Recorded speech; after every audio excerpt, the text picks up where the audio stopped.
إن الحمد لله نحمده ونصلي على رسوله الكريم أما بعد صدر محترم حکم صاحبان اساتذہ کرام اور میرا ساتھی آج کی سالانہ انجمن میں میرا موضوع صاحب ہے اللہ کا تعارف حاضرین ہر انسان اللہ کو فطری طور پر جانتا ہے یہاں تک کہ کافر بھی اور جو شخص یہ دعویٰ کرے کہ وہ اللہ کو نہیں جانتا وہ بڑا جھوٹا ہے اللہ تعالیٰ فرماتا ہے وَإِذْ أَخَذَ رَبُّكَ مِن بَنِي آدَمَ مِن ظُهُورِهِمْ ذُرِّيَّتَهُمْ وَأَشْهَدَهُمْ عَلَىٰ أَنفُسِهِمْ أَلَسْتُ بِرَبِّكُمْ قَالُوا بَلَىٰ شَهِدْنَا أَن تَقُولُوا يَوْمَ الْقِيَامَةِ إِنَّا كُنَّا عَنْ هَٰذَا غَافِلِينَ یعنی اور یاد کرو جب تمہارے رب نے بنی آدم کی پشتوں سے ان کی اولاد کو نکالا اور انہیں خود ان کے اوپر گواہ بنایا اور فرمایا کیا میں تمہارا رب نہیں؟ سب نے کہا کیوں نہیں؟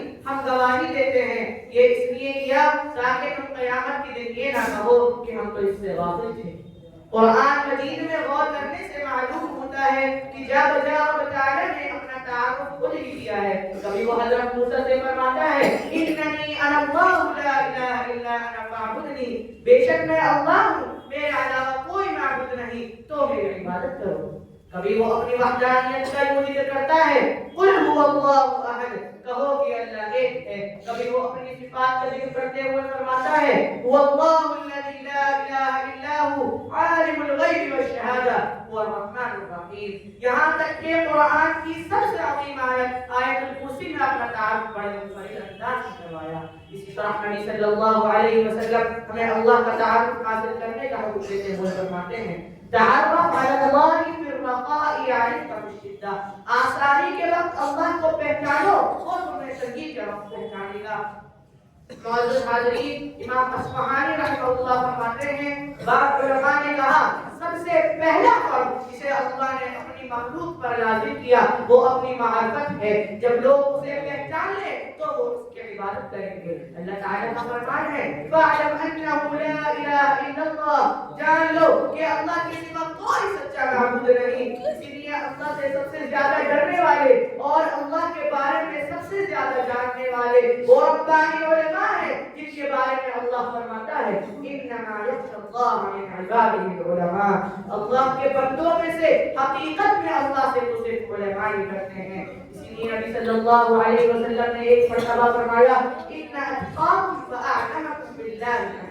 معزز حاضرین جن چیزوں سے اللہ کا تعارف حاصل ہوتا ہے ان میں سے ایک چیز یہ ہے کہ انسان اللہ کے کلام کو پڑھے۔ قرآن مجید مکمل طور پر اللہ کا تعارف پیش کرتا ہے، اسی لیے قرآن مجید کی اکثر و بیشتر آیات کا اختتام اللہ کے اسماء و صفات پر ہے۔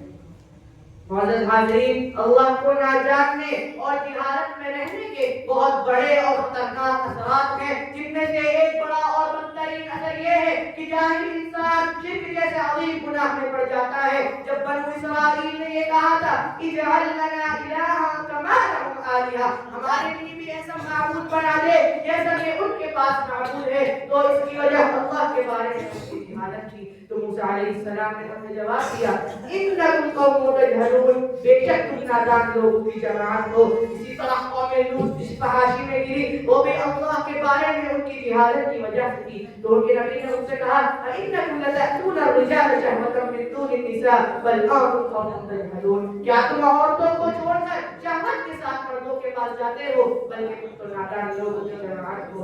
آپ کی اللہ تعالیٰ سے دعا ہے کہ اللہ تعالیٰ ہمیں اپنا کام حاصل کرنے کی توفیق عطا فرمائے۔ آمین۔ وآخر دعوانا الحمد للہ رب العالمین، والسلام علیکم ورحمۃ اللہ وبرکاتہ۔ وعلیکم السلام۔